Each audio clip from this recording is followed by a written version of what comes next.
Assalamualaikum warahmatullahi wabarakatuh. Kali ini kita akan membahas limit fungsi trigonometri. Ada tiga bentuk umum dalam limit fungsi trigonometri. Yang pertama adalah bentuk limit f(x), x mendekati c sama dengan fc. Artinya, limit yang merupakan hasil dari substitusi nilai c ke dalam x dari fungsi trigono tersebut. Nah, contohnya adalah limit sin 2x, x mendekati pi per 4. Itu akan sama dengan sin 2, x-nya ganti dengan pi per 4, sehingga akan mendapatkan hasil sin pi per 2. Contoh kedua adalah limit cos setengah x, di mana x mendekati pi, berarti tinggal memasukkan nilai x sama dengan pi, berarti sama dengan cos setengah pi. Kemudian contoh yang ketiga, limit tangen x, di mana x mendekati pi per 2.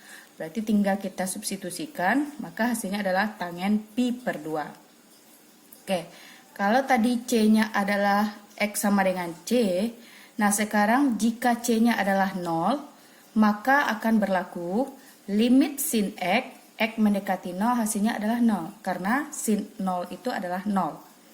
Kemudian limit cos X, X mendekati 0 itu sama dengan 1. Kenapa? Karena cos 0 itu sama dengan 1. Kemudian limit tangen X, X mendekati 0 adalah 0. Karena tan 0 itu adalah 0. Oke. Kemudian bentuk yang kedua adalah limit di mana X mendekati C, fx per gx. Artinya dia berbentuk pecahan. Jika kita substitusikan nilai C-nya, maka fx per gx-nya akan sama dengan 0 per 0. Kalau 0 per 0 berarti kita belum menemukan hasil limitnya. Untuk itu kita harus memfaktorkannya seperti mencari limit aljabar. Kita contohkan seperti ini. Limit x mendekati pi per 2 sin 2x per cos x. Kalau kita hanya substitusikan langsung maka akan didapatkan sin 2 pi per 2 per cos pi per 2. Sin 2 pi per 2 maka hasilnya adalah sin pi. Cos pi per 2, sin pi adalah 0, cos pi per 2 adalah 0. Di sini Ibu yakin dan percaya Anda sudah paham apa itu pi, karena nilai pi itu sama dengan 180 derajat. Sin 180 derajat sama dengan 0. Cos pi per 2 berarti 90, cos 90 adalah 0. Berarti dia dapat 0 per 0. Kalau 0 per 0 berarti limitnya belum dapat, maka kita harus faktorkan. Untuk itu, kita harus merubah dulu. Limit sin 2x, kita bisa merubah sin 2x itu menjadi limit 2 cos x sin x. Atau kebalikan 2 sin x cos x, sama aja. Nah, kalau sudah seperti ini, cosnya bisa kita bagi. Berarti tinggal 2 sin x. Dimana x mendekati pi per 2. Baru kita substitusikan. Maka hasilnya adalah 2 sin pi per 2. Sin pi per 2 adalah sin 90. Sin 90 sama dengan 1. Berarti 2 kali 1 sama dengan 2.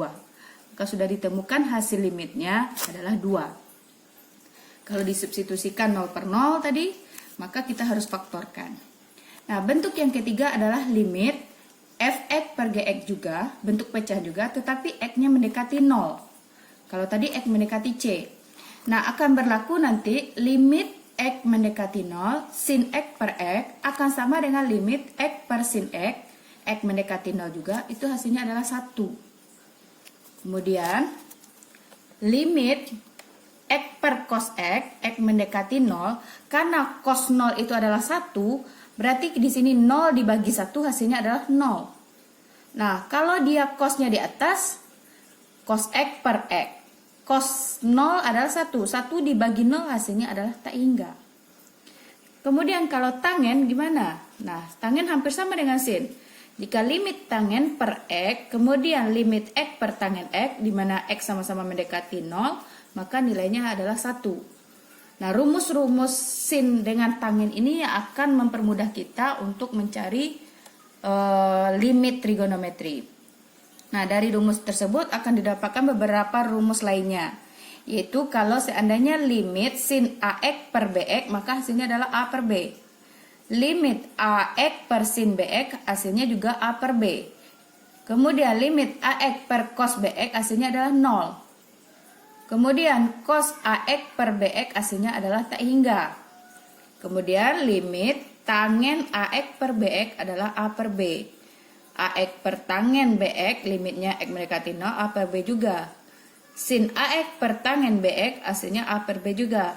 Kemudian tangen AX per sin BX, artinya A per B juga. Nah, artinya di sini, jika limit X menuju 0, apabila bertemu dengan sin dan tangen, itu akan mendapatkan nilai koefisien-koefisiennya A per B.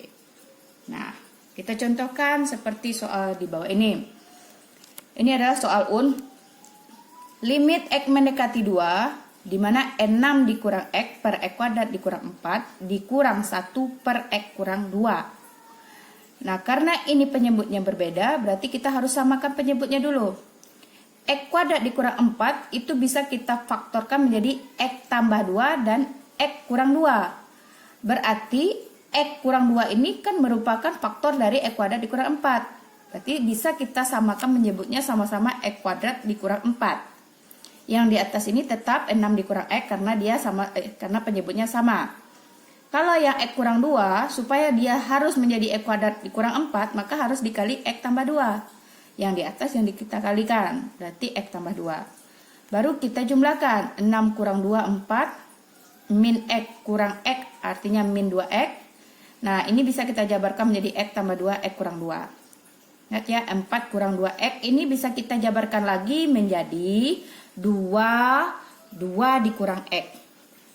2 dikurang X bisa dibagi dengan X kurang 2. Hasilnya adalah min. Berarti dapat nanti min 2X tambah 2. Kemudian tinggal memasukkan aja nilai X-nya sama dengan 2. Berarti dapatlah min 2, 2 tambah 2. Min 2 per 4. Hasilnya adalah min setengah. Limit X mendekati 0. Di mana X kuadrat ditambah sin X kali tangen X per 1 dikurang cos 2X. Nah, di sini yang harus kita selesaikan dulu adalah merubah bentuk cos 2X ini. Karena di kelas 11 Ananda sudah belajar, berarti cos 2X itu bisa kita rubah menjadi cos kuadrat dikurang sin kuadrat, atau 1 dikurang 2 sin kuadrat, atau 2 cos kuadrat X dikurang 1. Nah, Ibu akan mengambil yang menggunakan sin. Kenapa? Karena untuk mendapatkan limit trigono itu lebih bagus kita jalannya dengan sin dan tangen. Berarti kita masukkan di sini.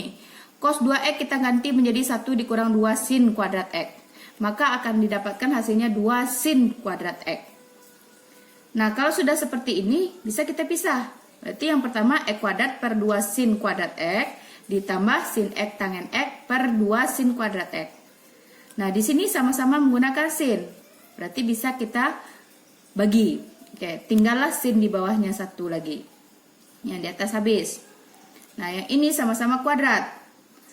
Nah, setelah itu limitnya juga bisa kita pisahkan karena di sini 2 merupakan adalah sebuah bilangan yang berada di depan X per sin X, maka boleh dikeluarkan setengah.